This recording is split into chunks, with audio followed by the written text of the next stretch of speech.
Die boek Henog, Waarheid of Leuns, deel 12.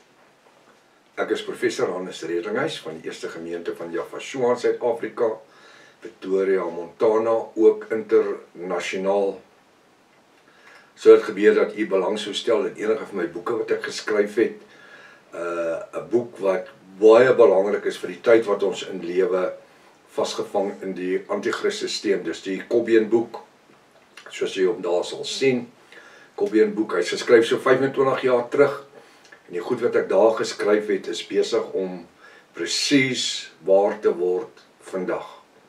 Nou, dis hoe die Ruach HaKodesh werk. Dis nie ek wat 'n profeet is of enigiets nie.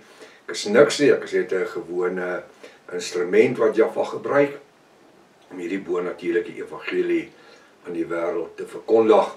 Sou jy belangstel in enige van die boeke of ook dalk die Restoration of the Original Sacred Name Bible, the Rotterdam version, iemand verband is in die wêreld, kontak my by ons WhatsApp nommer 0722 367 124 of gaan my webtuiste https://yafashua.co.za. As dit dalk die eerste keer is dat u na die reeks kyk, is verskriklik welkom. Dit is belangrik, gaan na deel 1 begin reg voor, want u het 'n magdom inligting reeds gemis. Dit is ook uiters noodsaaklik om in te teken, subscribe, sodat u die kennisgewing van al die verskillende studies kan ontvang. Deel ook die kontak of die link met die vriende en die kennis is. 'n reeks is lewensveranderend, jy sal dit agterkom. Juis 'n paar skokke wat aan die kom is, maak seker dat u 'n veiligheidsgordel of 2 saamgebring het. Deel dit ook met ander. Dit is uiters belangrik om te verstaan dat ons nie vereenselwig met enige van die volgende nie. Luister tog mooi. Soos nie deel van die Jehovah's Witness of die Sewende-dag Adventiste kerk nie. Die Israel Visie groep, die Hebrew Roots Movement, die Sacred Name Movement, die YAM beweging. Ons behoort aan geen kerk of denominasie in die wêreld nie. Niks. Ons bedien net die evangelie op die internet. Dis al wat gedoen. So daar is nie 'n kerkdogma of leerstelling. Die laaste 25 jaar behoort ek aan geen kerk nie. Ek behoort aan die bruid van Yafashua. Ons is nie verwant aan enige denominasie of organisasie nie. Ons gebruik hoofsaaklik die Restoration of the Original Sacred Name Bible, the Rotterdam version. Iemand verband is in die wêreld. Jy kan hom by geen boekwinkel in die wêreld te koop kry nie. Nie een boekwinkel nie. Selfs Amazon het al nie eens nie. So, dan kan jy dink vir jouself. In hierdie Bybel is die naam Jesus in werklikheid Yeshua. Die naam van die Here Jesus in werklikheid Yafashua. Die naam van die Here is in werklikheid Jaffa. Die naam van die Heilige Gees in werklikheid die Ruach HaKodesh. Ek vertrou dat hierdie studie vir u 'n wonderlike seën gaan wees. Ons gaan op waar ons opgehou het. Halleluja. Die boek Henog, Waarheid of Leuns, en Albright is eintlik die hooffiguur wat hierso vra en probeer verduidelik. Henog as mens. Nou ons is by punt 7. Maar nou ek lees uit die boek Henog uit. En dan moet jy maar my hande dophou, want wat ek so maak, onthou jy, dit is inlassels wat ek insetsels wat ek gee, wat nie in die boek is nie, net om dit vir jy makliker te maak. Maar met die regverdige sal hy, dus die Vader, vrede maak. En hy, die Vader, sal die uitverkorenes beskerm. En sy genade sal oor hulle skyn. Dis Jesaja 40 vers 5. Nou sê vir my, wat het Henog, die 7de geslag van Noag af, geweet van uitverkorenes? Wat het hy van hulle geweet? En wat het hy geweet van regverdiges? Nou sê hy in Jesaja 40 vers 5, luister hierna, jy sien, jy moet onthou wat ek gesê het in die vorige uitgawes, is dat hulle haal tekste aan, wat nie regtig van belang is by die onderwerp wat ons praat. Jesaja 40 vers 5 sê, en die heerlikheid van die Here, H-E-R-E, hoofletters. Nou sê ek weer, Henog kon nooit die woord Here gehoor het nie, nog minder Jesaja. Hy sê, en die heerlikheid van die Here sal geopenbaar word, en alle vlees tesame sal dit sien, en alle vlees tesame sal dit sien. So dit is nou Henog ook. Want die mond van die Here het dit gespreek. Hoe is dit moontlik? Hulle sê hierso Jesaja 45:21. Alright, hier is Jesaja 40 vers 5. Jesaja 45 vers 21 tot 25. Luister wat hy sê. Hulle sal huise bou en bewoon, en wingerde plant en die vrugte daarvan eet. Nou hierdie is ook die skrifte wat die skrif spesifiek is, Jesaja 65 vers 11 tot 25, wat die ouens gebruik wat glo aan die 1000 jaar aardse vrederyk, en hulle gaan wingerde plant en spiese maak. Kom ons luister wat sê die woord. En hulle sal huise bou en bewoon. Nou wil ek net sommer vra, in die 1000 jaar vrederyk, gaan hulle huise bou? Want dit is nie 'n aardse vrederyk nie, dit is 'n hemelse vrederyk. Daar is nie een skrif wat sê dit is 'n aardse vrederyk nie. Openbaring 20 vers sê, die duiwel is gebind op die aarde vir 1000 jaar. Maar 1000 jaar is by Jaffa soos een dag en een dag soos 1000 jaar, wat in werklikheid 105 dae is. Wat die ongoddelikes dit nie eers weet nie. Want hulle is gemerk met die mikroskyfie op die regterhand en voorkop al vir die laaste 3,5 jaar. Luister na die Openbaringsreeks. Jesaja 65 vers 21-25. Hulle sal huise bou en bewoon en wingerde plant en die vrugte daarvan eet. Vers 22. Hulle sal nie bou dat 'n ander dit bewoon nie. Hulle sal nie plant dat 'n ander dit eet nie. Want die dae van my volk sal wees soos in die dae van die bome, en my uitverkorenes sal die werk van hulle hande self geniet. Nou hierdie uitverkorenes waarna hulle hierso verwys is Israel. Want onthou Jesaja en Jeremia het met Israel gewerk, die volk Israel. Vers 23. Hulle sal hulle nie te vergeefs vermoei of baar vir skielike ondergang nie. Want hulle is 'n geslag van die wat die Here geseën is. Want hulle is 'n geslag van die wat deur die Here, H-E-R-E, nee, is Jaffa almagtig geseënd is. En hulle nakomelinge is by hulle. Nou daar's niks snaaks aan dit nie. Enige vrou wat baar se nakomelinge is by hulle. 24. En voordat hulle roep, sal ek, dis Jaffa antwoord, terwyl hulle nog spreek, verhoor ek, dis Jaffa almagtig. Nou luister hierna. Kyk na die beeldspraak. En die wolf en die lam sal saam wei. Die wolf en die lam sal saam wei. En die leeu sal strooi eet soos 'n bees. En stof sal die voedsel wees vir die slang, en voedsel vir die slang wees. En hulle sal geen kwaad doen of verderf aanrig op my heilige berg nie, sê die Here, Jaffa almagtig. Kom ons breek vers 25 bietjie op. Die wolf en die lam sal saam wei op die aarde. Dis beeldspraak van 'n totale rustigheid in die hemel. En dan praat hy van die leeu wat strooi vreet. En dan praat hy van stof sal vir voedsel vir die slang wees. Maar wat speel die slang nou 'n rol hierso? Die vloek van Adam en Eva was dat jy sal die slang se kop verbrysel en hy sal jou die hakskeer byt. Nou skielik is die slang 'n metgesel hierso. En dan sê hy, hulle sal geen kwaad doen of verderf aanrig op my heilige berg nie. Heilige berg is Jerusalem. Stad Jerusalem. Hulle sal, nou gaan punt 8 sê, hulle sal almal aan God behoort. Ek lees soos wat dit hier geskryf staan in die boek Henog.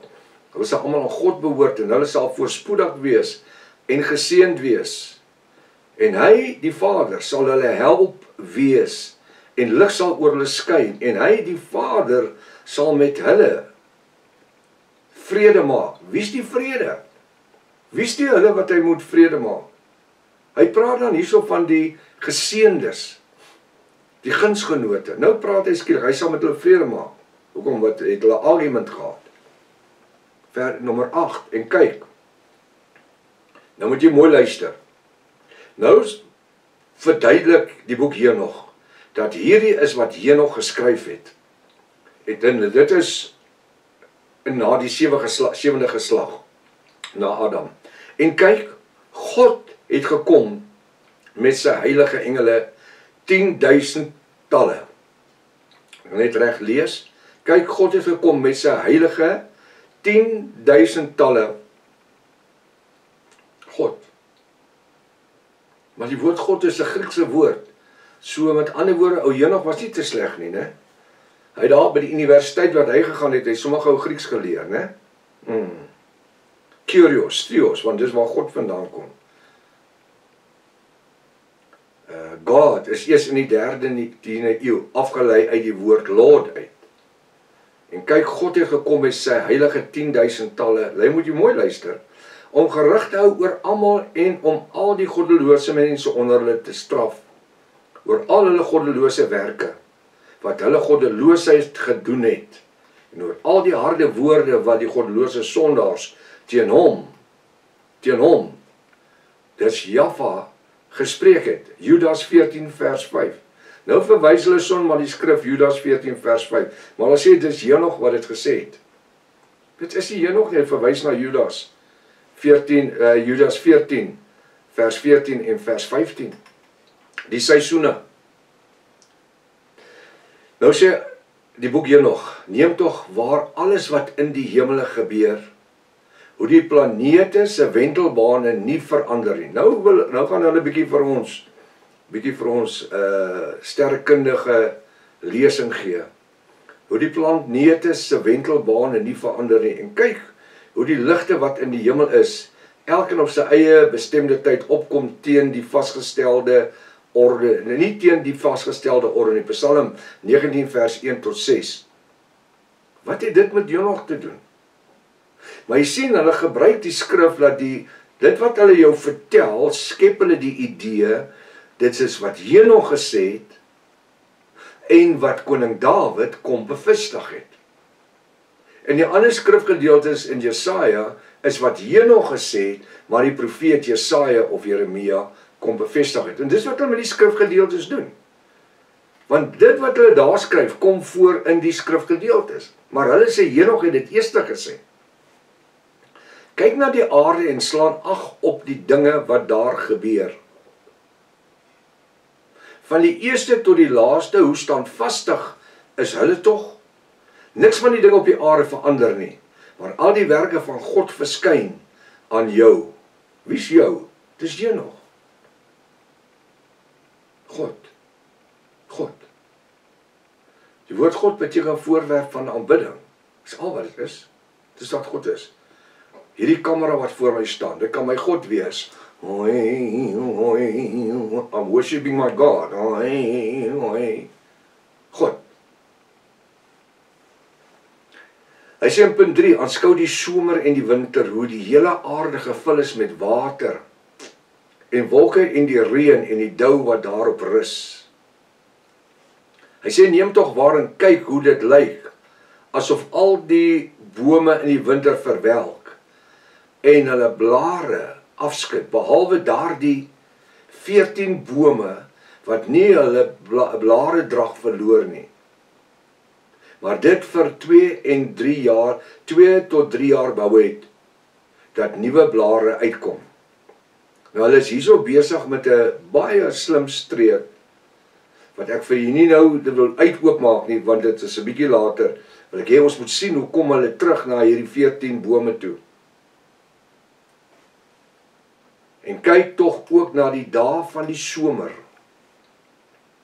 wanneer die son bo die aarde is teen die uitspansel, en jy na skaduwee en skuilings soek teen die hitte van die son, en die aarde met 'n gloeiende hitte brand, sodat jy vanweë die gloed nie op die aarde en die rotse durf trap nie.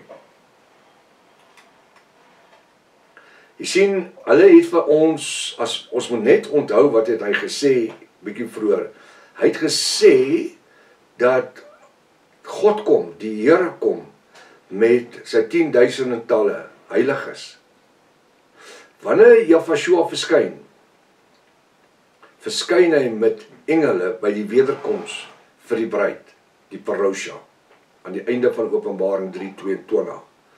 Wanneer hy dit sal dat die derde keer wees hy verskyn, die eerste keer wat hy verskyn is, waar hy as kind gebore is, tweede keer by die wederkoms, einde van Openbaring 3:22, parousia, wederkoms vir die bruid, die derde keer wanneer hy op die wit perd kom, Openbaring 19 vers 11, kom hy om 1/3 van Israel weg te raap, te harpatsjo, nie parousia nie, Harpacho, die wegraping vir die 1/3 van Israel. Niks met die kerk of die mense in the Great Tribulation te doen nie. Niks met die ouens wat glo aan pre-tribulation nie. Niks daarvan, julle het niks nie.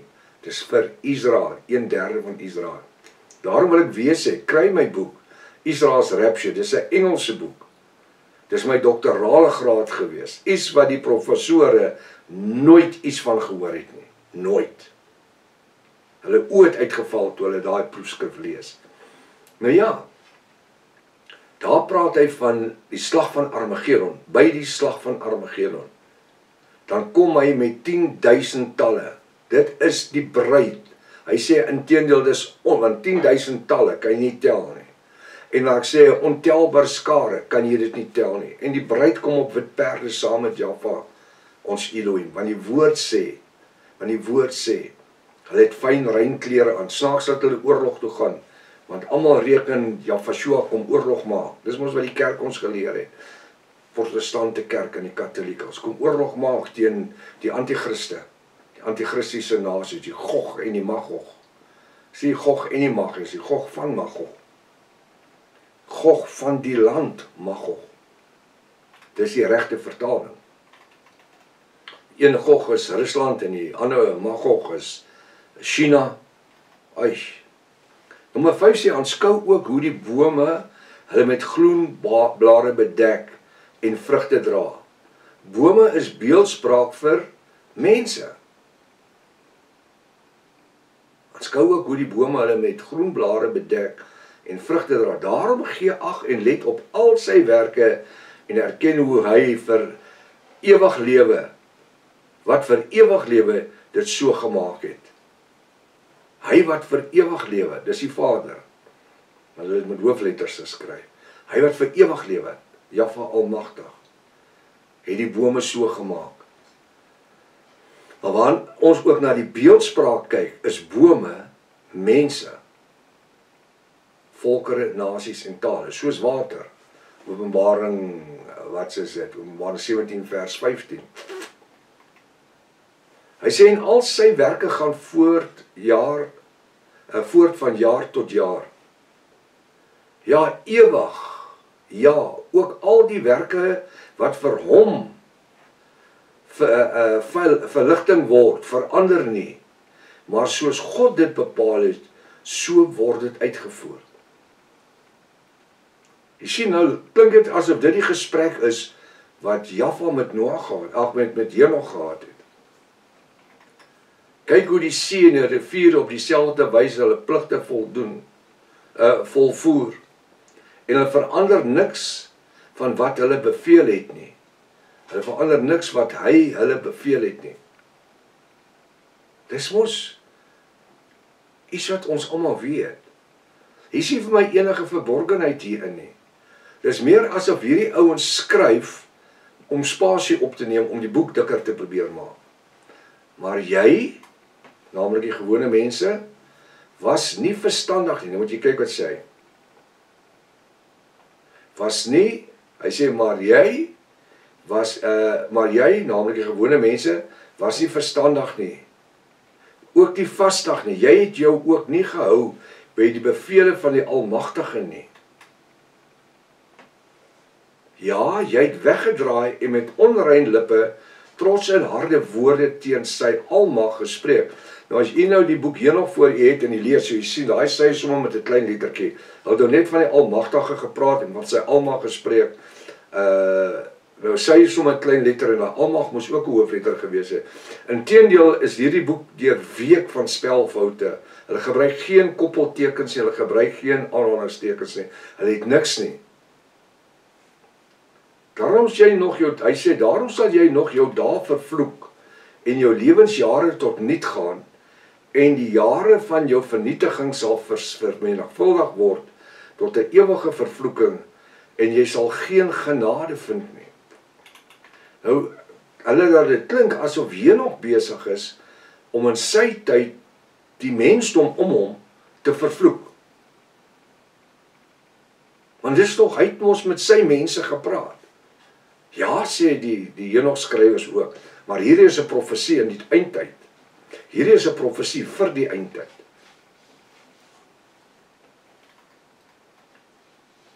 In daardie dae sal julle voor my 'n ewige vervloek. Hy sê, in daardie dae sal julle voor my 'n ewige vervloeking voor al die regverdiges wees. In daardie dae sal julle, dis die mense, voor my, daai my so 'n klein my, 'n ewige vervloeking wees voor al die regverdiges. En die wat vervloek, sal julle naam as vervloeking gebruik. So Henog was rof geweest met die ouens om hom. Hy sou met die ouens vervloek. En al die sondaars en goddeloses sal deur julle vervloek word.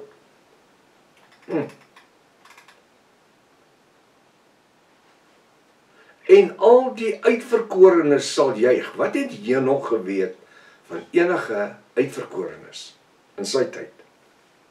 Wie was die uitverkorenes? Wat 'n geslag was die uitverkorenes? Want ons gaan sien hierso dat in hierdie selfde tyd van Henog op die aarde, was die reëse op die aarde, die Genesis 6 mense. En daar sal vergewing van sonde wees. Vergewing van sonde wees. Nou wie dit bewerkstellig? Wie sy lewe gegee in die tyd van Henog vir die vergewing van hulle sondes? En alle genade en vrede en verdraagsaamheid sal op die aarde wees. Eers klink dit na 'n verskriklike gedoente. Die goddeloses en die sondaars, die vervloeking. Skielik is daar uitverkorenes. Ek het gedag Israel in die Ou Testament was die enigste uitverkorenes. En daar sal vervloeking van sondes wees. En alle genade en vrede en verdraagsaamheid. Sê vir my in die tyd van Moses toe hulle uit Egipte land uitgetrek het, na 430 jaar van ballingskap onder die Egiptenare, die farao's, het hulle uitgetrek met enige wette, het hulle een wet gehad, wat hulle begin het waar hulle, toe Moses trek was, of kom ek sê sommer so, toe hulle trek, het hy enige wette gehad, het hy 'n boek gehad of 'n skrol met 'n wet? Nee, daar was geen wette nie. Daar was geen riglyne nie. En dis hoekom Jahwe die Sabbat ingestel het. Sodat Israel kon sit van sononder op 'n Vrydag tot sononder op 'n Saterdag. En in daardie tydperk sou dit dan die Sabbat, die 7de dag wees, waar Moses, Aaron en die priesters dan Israel die 613 wette sou leer oor 'n tydperk van 40 jaar. Hulle moes rustig raak. Maar volgens die wette moes daar vergifnis van sonde kom deur die offer van die diere se bloed, wat die hoofpriester dan in die tabernakel ingevat het, een keer 'n jaar. Maar hierso sê sommer ou Henog sê sommer, en daar sal vergewing van sondes wees. Maar daar is nie 'n bokkie se bloed geslag nie. Daar is nie 'n duif se keel afgesny nie. Niks. So waar kom die vergewing van sondes vandaan? Vir Henog 7 geslagte voor Jahwe. Ek vra baie vrae en ek wil hê u moet dink, waar kom daai vraag vandaan? En alle genade en vrede en verdraagsaamheid, genade en vrede, waar kom die genade en vrede vandaan? En verdraagsaamheid. Terwyl Henog in 'n tyd gelewe het waar die reëse op die aarde was. En die Bybel sê dit was 'n verskriklike tydperk geweest. Die Bybel sê so. Alles wat hulle gedink het, sê die woord, die reëse, was wreedaardig. En al hulle gedagtes was wrede versinsels. Maar nou skielik is die alle genade en vrede en verdraagsaamheid. Daar sal redding vir hulle wees. 'n vriendelike lig in die tyd van Henog. Ek kan dit vinnig in Engels sê, there was no message of salvation. Daar was geen boodskap van redding of verlossing nie, maar daar's 'n vriendelike lig. Wanneer ek met u deel oor die evangelie van Jahweh, dan bring ek vir u 'n vriendelike lig. Die woord sê dat sy woord is 'n lig op ons pad en 'n lamp op ons voet. Maar die woord. So wat was vir hulle dan 'n vriendelike lig gewees? 7 geslagte na Adam. Daar sal redding vir hulle wees, 'n vriendelike lig. Waar kom die lig vandaan wat vriendelik is, wat redding kan veroorsaak? Die enigste vriendelike lig wat ek leer ken het, is Jahweh. En hy het redding gebring. Henog kon niks na Jahweh verwys het nie. Want dit is eeue en eeue en eeue. Dis nie eeue nie, dis dispensasies later. Wanneer Jahweh op die toneel verskyn. So wat sou Henog met dit gedoen het? Sal Henog ouens vir jou sê, maar hy het geskryf aan dit wat sou gebeur. Hy was 'n profeet, groter as Elia en Jeremia en Esegiel en Daniel en al die ander ouens. En vir al die sondaars sal daar geen redding wees nie. Nou wil ek net weet, wat was gebruik gewees in die tyd van Henog, die 7de geslag van Adam af, as 'n barometer vir sonde? Terwyl daar nie enige neergelede wette was nie. Daar was nie 'n boekrol of 'n skrol met wette nie. Daar was nie profete in die tyd van Henog. Wel, ek praat van voor Noag. Wat kon sê, so sê Jahweh, ons Elohim nie? Henog het nie eers sy naam geken nie. Henog het nie eers sy naam geken nie. Weet jy hoekom sê ek dit so? Want Moses, wat 3000 jaar later geleef het, hy het nie eers Jahweh se naam geken nie. Het jy dit geweet? Nou sou Henog sy naam geken het. Moses vra, wie moet ek sê? Wie moet ek vir Israel sê? Het gesê, het my gestuur. Hy sê vir hulle, ek is wie ek is wat ek is, het jou gestuur. So Moses, wat 'n gesant was, wat ons leer ken het as die persoon wat Israel uit die slawehuis uit Egipte uitgelei het, hy het nie Jahweh se naam geken nie. Hy het hom nie geken nie. Maar Henog, wat 3000 jaar tevore geleef het, hy het hom geken. Want hulle kon nie eens skryf in daai tyd nie. Hulle het nie eens mense in virke gehad wat hulle mee geëet het nie. Verstaan jy wat ek probeer sê? Daar was nie eers papyrus in hulle tyd nie. Dat hulle scrolls kon gehad het. Nee, hulle was niks. Alles wat ons weet oor die boek Genesis, wel eintlik die 5 Pentateuksboeke van Moses, die Torah, is wat Moses geskryf het 3000 jaar tevore. Dan kom hierdie ouens wat die boek Henog geskryf het, en hulle kom vat stukke van die Bybel en plak dit aan mekaar. Dus so spoeg en plak. Plak aan mekaar. Stukkies van 'n puzzle hier en 'n stukkie daar en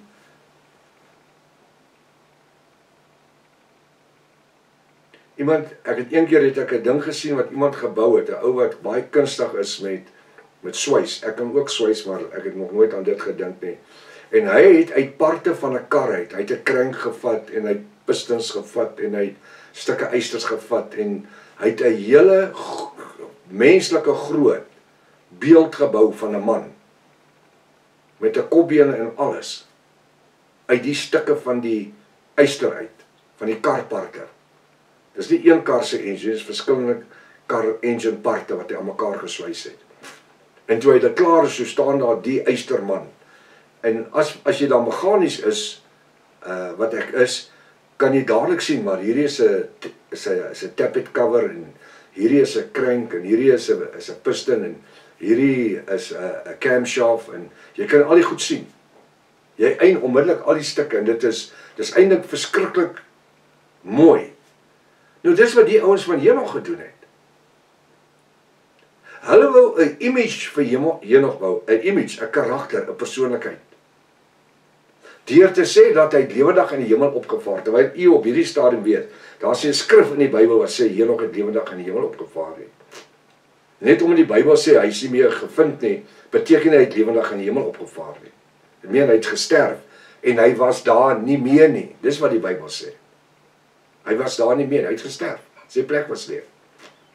En soos wat hierdie kunstenaar hierdie groot reus gebou het, oor die 6 voet lang, wel 2 meter, gebou het met swys, welding en stukkies yster en goed. So kom hierdie skrywers van die boek Henog en hulle vat stukke van die verskillende Bybelboeke en hulle swys dit ding aan mekaar, hulle plak dit ding aan mekaar. Dis ook ek sê spoeg en plak. Druk hom aan mekaar. Hulle nie eens prestiek nie. Omdat as hy spoeg droog word, dan val die goed uit mekaar uit. Dan moet hulle weer optel en plak. En elkeen plak waar hy dink het moet wees. Dit is nie eens 'n struktuur nie. En dis hoekom al hierdie rabbies geskryf word, wat as evangelie gepreek word, wat in die Bybel invertaal is, die nuwe 2020 Bybel, is dit invertaal. Die boek Henog, as deel van die Bybel. En vir al die sondaars sal daar geen redding wees nie. Op julle almal sal daar 'n vervloeking wees. Op wie? Op die sondaars. Maar vir die uitverkorenes sal daar lig en genade en vrede wees. Hoe bepaal hy wie is die uitverkorenes? Aan watter kriteria het die persoon voldoen volgens die Bybel om 'n uitverkorene te wees? Hoe het hy dit reg gekry? Kan u dit verduidelik? Hoe het hy dit reg gekry? Daar was nie 'n Bybelse kriteria gewees nie. Want dit was in die tyd van die reuse gewees. Nou sê hy so, en die uitverkorenes sal die lig en die genade en vrede wees. En hulle sal die aarde beerwe. Psalm 1 vers 1 tot 6, kyk hoe gebruik hulle nou die skrif om hierdie klomp goed bymekaar te plak. Psalm 1 vers 1 tot 6 en Matteus 5 vers 5. Nou as jy daai skrifte vat, dan sê jy sien hy verwys na die verskillende stukke wat hier was. Maar dit het niks met Henog te doen gehad nie. Dit het absoluut niks met Henog te doen gehad nie. Nou ja, die tyd het ons gevang. Ons gaan net hierso stop. Dis baie insiggewend. En om te ervaar wat hierdie ouens gedoen het om die goed bymekaar te bring en dan vang hulle die oningeligte mense net so op die internet. En 99% van jou Israel wie die ouens glo die boek Henog. Gaan vra vir Tannie Deborah. Die rigter Deborah, gaan vra, sy glo dit. Nou ja, tot 'n volgende keer. Maranatha. Yahshua kom weer. Halleluja.